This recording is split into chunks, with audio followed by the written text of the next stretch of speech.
Hello everyone, मैं Arun Kumar Yadav. Video का इस सीरीज हम लोग क्या देख रहे हैं? चैप्टर 3, दो चर वाले रैखिक समीकरण युग्म, यानी उनका दो चर जो दो चर वाले रैखिक समीकरण को जो साथ में दिया हुआ हो तो बताना है। उनका बहुत सारे कंडीशन है कि प्रतिच्छेदी है, कि संगत है, कि असंगत है, पैरेलल है या संपाती है। तो इन्हीं में से ये चौथा क्वेश्चन है। चौथा क्वेश्चन सेम क्वेश्चन है जो पिछले वीडियो में देखे हैं, क्वेश्चन नंबर 3। तो अब जाके क्वेश्चन 3 भी देखिएगा तो अब ये चीज आपको समझ में आ जाएगा कि संगत असंगत बोलते किसको हैं, बताए हैं उसमें। इसमें हम कंसेप्ट नहीं बताएंगे, डायरेक्टली हम क्वेश्चन को सोल्व करेंगे। और जितना भी सारा कंसेप्ट है, कंसेप्ट को ऐसे भी हम बता चुके हैं लेक्चर 1 में। यदि कंसेप्ट देखना चाहते हैं तो हम चाहेंगे कि पहले आप लेक्चर 1 देखें, फिर यहाँ पे आए तो आपको अच्छे से समझ में आएगा। आइए क्वेश्चन को शुरू करते हैं। यदि आपको वीडियो अच्छा लगे तो please like share subscribe the channel और अपना सजेशन दें, क्या इसमें इम्प्रूवमेंट करना है या नया आप क्या चीज़ पढ़ना चाहते हैं नेक्स्ट, तो उसको हम पढ़ाएंगे। आइए क्वेश्चन को पढ़ते हैं। निम्न रैखिक समीकरणों के युग्मों में से कौन से युग्म संगत है या असंगत है? यदि संगत है तो ग्राफीय विधि से हल करें। अब संगत का मतलब क्या होता है? अब संगत का मतलब है संगति हो, ऐसे आप याद कर सकते हैं। संगत का मतलब संगति हो, मतलब कि उनका कोई हल होगा, कोई कॉमन पॉइंट होगा। जैसे ही उनका हल हुआ, एक हल हो या अनेक हल हो, तो क्या हो गए? संगत हो गए।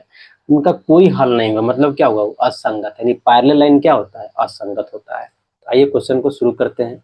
तो पहला लेते हैं 1, ठीक है। 1 को लेते हैं और लिखते हैं हल। समीकरण को पहले स्टैंडर्ड फॉर्मेट में लिखते हैं।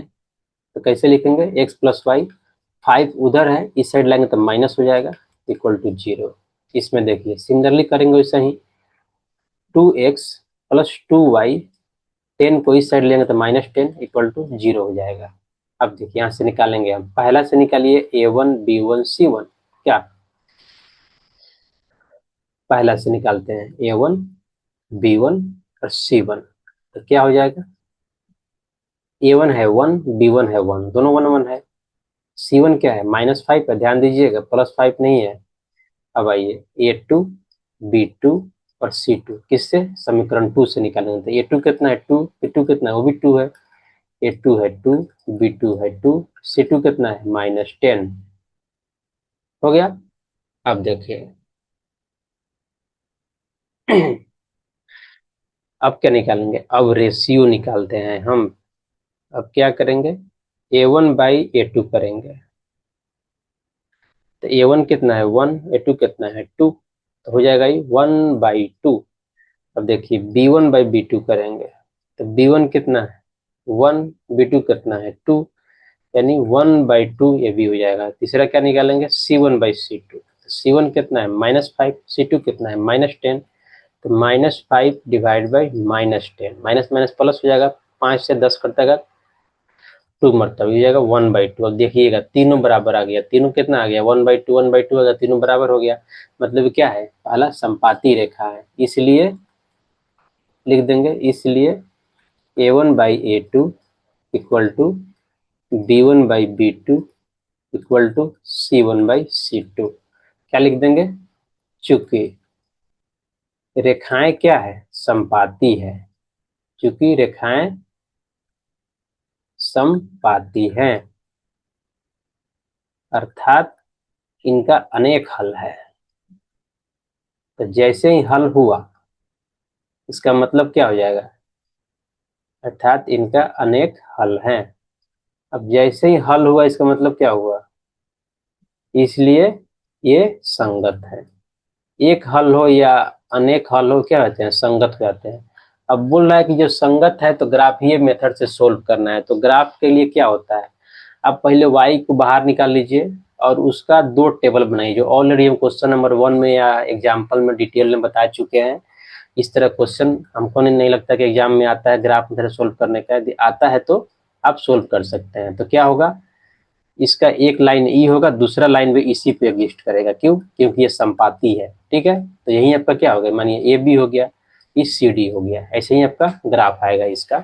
तो क्या हो गया? संगत हो गया।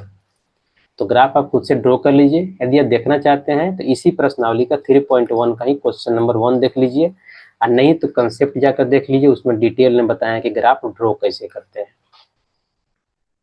आइए क्वेश्चन नंबर 2 को देखते हैं। न्यू। तीन तरीका, क्या तरीका, पहले स्टैंडर्ड फॉर्म में इसको कन्वर्ट कर ले, x minus y minus 8 equal to 0, पहला इक्वेशन। दूसरा वाला 3x minus 3y minus 16 equal to 0, क्या निकालेंगे हम, a1 by a2। First let me right the a1 a2, वो डायरेक्ट हो जाएगा, इसे करेंगे तो पहला इक्वेशन से लिखेंगे a1 b1 और c1। a1 क्या है 1, b1 क्या है -1, 1 -1, c1 कितना है -8। दूसरा इक्वेशन लेंगे, इससे क्या निकालेंगे a2 b2 और c2। a2 कितना है 3, b2 कितना है -3, 3 इक्वल टू -3 हो जाएगा -16, c2 हो जाएगा -16। तो क्या करेंगे अब रेशियो निकालेंगे किसका, a1 बाई a2 का। अब a1 क्या है 1, a2 क्या है 3, तो हो जाएगा 1/3।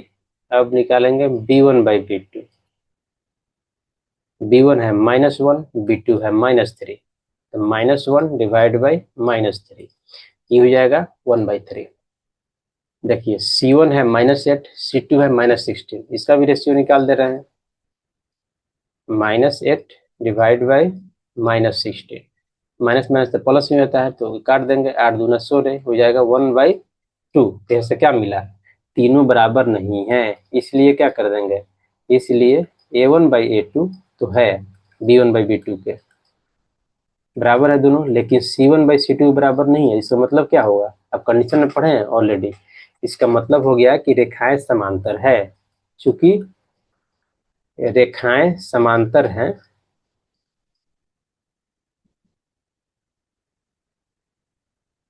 अर्थात इनका एक भी हल नहीं है, कोई हल नहीं है, अर्थात इनका कोई हल नहीं है।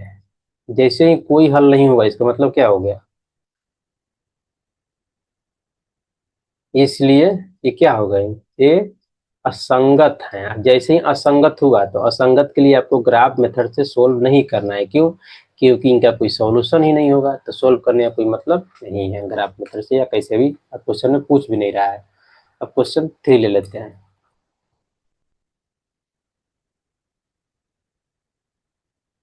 ये ऑलरेडी स्टैंडर्ड फॉर्म में दिया हुआ है, तो इससे निकालेंगे क्या हम, पहला से निकालेंगे, हल पे लिख देते हैं। ये पहला समीकरण है ये वाला, इससे a1 b1 c1 लिखते हैं, a1 b1 c1 क्या हो जाएगा, a1 है 2, b1 है 1, 2 1, c1 कितना है -6 है, ध्यान दीजिएगा। दूसरा देखिए, दूसरा क्या है, ई वाला इक्वेशन, तो यहाँ से क्या निकालेंगे a2 b2 और c2। a2 क्या है 4, b2 है -2, 4 -2, और c2 क्या हो जाएगा -4। अब क्या करेंगे, अब रेशियो निकाल देंगे, सिंपल है। इसका a1 बाई a2, a1 क्या है 2, a2 क्या है 4, तो हो जाएगा 2/4, और 2 से 4 कट जाता है 2 मरतबे, दिया जाएगा 1/2। दूसरा क्या होगा, दूसरा हो जाएगा b1 बाई b2, b1 कितना है 1, b2 कितना है -1, -2 सॉरी, 1/-2 -1/2, तो ये दोनों बराबर नहीं है, तो हमको c1 c2 चेक करने का नीड नहीं है, इसलिए नॉट, चूंकि इट विल बी, इसलिए a1 by a2 not equal to b1 by b2। इसका मतलब क्या होता है, रेखाएं प्रतिच्छेदी होती हैं या इनका एक हल होता है। चूंकि रेखाएं क्या है, यह समीकरण युग्म क्या है, प्रतिच्छेदी है। जैसे ही प्रतिच्छेदी हुआ, यानी छेद कर रहे हैं, एक बिंदु पे काट रहे हैं, तो इनका एक हल होगा, अर्थात एक हल है। इन रेखाओं का कितना हल है, एक हल है। जैसे एक हल हुआ है, इसलिए ये रेखाएं संगत है। संगत मतलब संगति इनमें है, क्योंकि ये लोग एक दूसरे को एक पॉइंट पे काट रहे हैं, यानी इनमें संगति है, कॉमन पॉइंट है, कॉमन नेचर है, ये रेखाएं संगत है। संगत हुए तो क्या, आपको ग्राफ ड्रॉ करना है, ग्राफ मेथड से सोल्व करना है, तो आप वो ऑलरेडी हम बताए हुए हैं, आप उससे सोल्व कर सकते हैं। चौथा लेते हैं, ये भी ऑलरेडी स्टैंडर्ड फॉर्म में दिया हुआ है। तो पहला इक्वेशन से हम क्या लिख देंगे, A1 B1 C1 निकालेंगे। A1 B1 C1। A1 क्या है 2, B1 क्या है -2, B1 है -2, C1 क्या है -2। अब देखिए इससे निकालेंगे A2 B2 C2, A2 B2 C2। A2 है 4, B2 है -4, 4 -4, C2 कितना है इतना -5।